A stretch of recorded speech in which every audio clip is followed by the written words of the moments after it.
कामा विधानसभा की सरजमी पर मैं रमज़ान आप सभी का बहुत स्वागत करता हूं। आज मैं उस शख्सियत से आपको रूबरू कराने जा रहा हूं जो परिचय के मोहताज नहीं हैं, समाज हित के लिए रात दिन काम करते हैं और गांव की या फिर लोगों की जो भी समस्याएं हैं उनको कहीं ना कहीं सुलझाने का उनका अथक प्रयास रहता है। जी हाँ, मैं बात कर रहा हूं सीए मुख्तियार की, जो इस बार कामा विधानसभा से चुनाव लड़ रहे हैं। विधानसभा चुनाव की तैयारी है कामा विधानसभा से, क्या कहना है और परिचय अपना सुपरिचय कराएं, परिचय के बाकी मोहताज नहीं है। सबसे पहले तो आपके सारे दर्शकों को मेरा सलाम, नमस्कार मेरी तरफ से।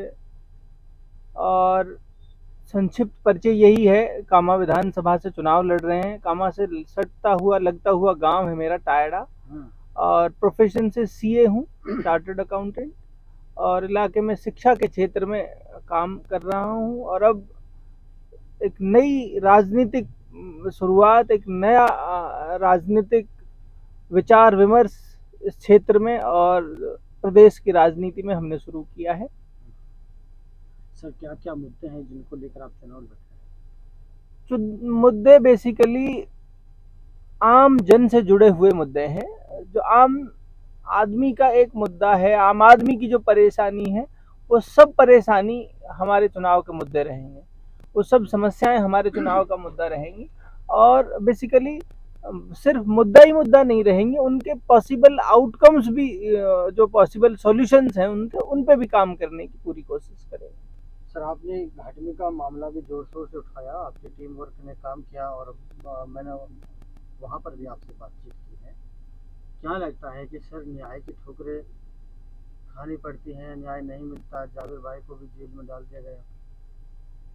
देखो, सत्ता से जब वो संघर्ष करते हैं तो ऐसा नहीं है कि आवाज सुनी नहीं जाती। जब संघर्ष किया सब लोगों ने, जब हक की इंसाफ के लिए जब लड़ाई लड़ी तो वो आवाज पहुंची भी। माननीय मुख्यमंत्री आए, आकर उन्होंने घोषणा भी की। अब कुछ चीजें ऐसी हैं पत्रकार महोदय, जो लोकल राजनीति है उसमें बहुत सारी चीजें उलझी हुई हैं, और उलझी इस तरह से हुई है कि वो सब एक मकड़ जाल है, पूरी व्यवस्था उनकी जकड़न में है। तो उस व्यवस्था को बदलने के लिए, उस मकड़ जाल को, उस जकड़न को तोड़ने के लिए हम जैसे नौजवानों को आगे आना पड़ेगा, तब कहीं हम उम्मीद कर सकते हैं कि परिस्थितियां बदलें। ठीक। वैसे क्या लगता है कामा विधानसभा की क्या है मुख्य समस्या जिनको लेकर आप चल रहे हैं और विधानसभा का चुनाव तैयारी में जुटे हुए? देखो, मुख्य रूप से मेरा जो खुद का फोकस है वो एजुकेशन की तरफ है, और स्वास्थ्य और चिकित्सा सुविधाओं की तरफ है, इंफ्रास्ट्रक्चर की तरफ है कि रोड अच्छे हों, बेहतर हों। अगर बेहतर कनेक्टिविटी होगी तो हमारे प्रदेश में या हमारे क्षेत्र में इन्वेस्टमेंट की अपॉर्चुनिटियां भी आएंगी, इन्वेस्टमेंट भी बढ़ेगा। अब जैसे आप देख रहे हो कि हमारे यहाँ से देश का सबसे बड़ा मेगा हाईवे हमारे इलाके से होता हुआ निकल रहा है। बिल्कुल। अगर हमारी इंफ्रास्ट्रक्चर अच्छा होगा, हमारी सड़कें अच्छी होंगी तो कनेक्टिविटी बढ़ेगी। तो उस तरफ जो इन्वेस्टमेंट है, सरकार के जो प्लान्स हैं, सरकार की जो स्कीम्स हैं, जो इन्वेस्टर्स हैं, वो इन्वेस्टर्स भी हमारे क्षेत्र की तरफ फिर ध्यान देंगे, हमारे क्षेत्र की तरफ इन्वेस्टमेंट आएंगे तो जाहिर सी बात है इलाके के लोगों को फायदा होगा उसका।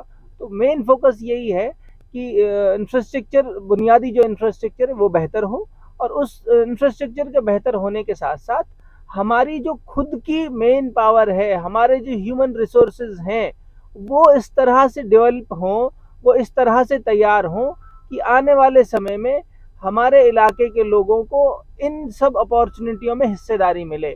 जब हमारे यहाँ पर ये सुविधाएं हो रही होंगी, ये डेवलपमेंट हो रहे होंगे, तो हमारे इलाके के लोगों की उसमें क्या हिस्सेदारी होगी, ये सुनिश्चित करना बहुत जरूरी है। सर, टिकट से चुनाव लड़ेंगे या फिर निर्दलीय? मैं कांग्रेस पार्टी से टिकट मांग रहा हूं, और मुझे उम्मीद है टिकट भी मिलेगा और जीतकर विधानसभा भी पहुंचाने का काम इलाके के लोग मुझे करें। आखिर में तमाम क्षेत्रवासियों से क्या कहना है? मेरा क्षेत्रवासियों से सिर्फ ये कहना है कि इस बार बहुत सोच समझकर और अपने बच्चों को के भविष्य को देखकर कि आने वाला समय हमारा और हमारे बच्चों का कैसा हो, इस सब को देखकर आप मतदान केंद्र में जाएं, वोटिंग करें। और मैं फिर कहता हूं, मैंने जब राजनीति की शुरुआत की थी, मैंने तब भी मैं उसी बेसिक लाइन पे था, आज भी मैं उसी बेसिक लाइन पे खड़ा हूं कि राजनीति में अगर बदलाव लेके आना है तो फिर आम आदमी को ये समझना पड़ेगा कि हमारे बच्चों के और हमारे खुद के भविष्य के लिए क्या चीजें बेहतर हो सकती हैं। मौजूदा राजनीति के केंद्र में जो लोग हैं वो करीब 35-40 साल से तो उस इलाके में हैं, लेकिन आज भी स्थितियां जस की तस बनी हुई हैं। पढ़ाई के क्षेत्र में हम पूरे देश में सबसे पिछड़े हुए हैं। तो इन परिस्थितियों पर विचार विमर्श करके जो फैसला, बेहतर फैसला इलाके के लोगों को लगे वो लें, और उस जो फैसला लेंगे उस फैसले में मैं भी उनके साथ खड़ा हूँ। बहुत बहुत धन्यवाद जी, अपना बहुत बहुत शुक्रिया, बहुत बहुत शुक्रिया। मैं रमज़ान आपसे इजाज़त लेता हूं। अपने सुझाव शेयर करने के लिए आप हमें कॉल कर सकते हैं और बता सकते हैं। खुदा हाफिज़।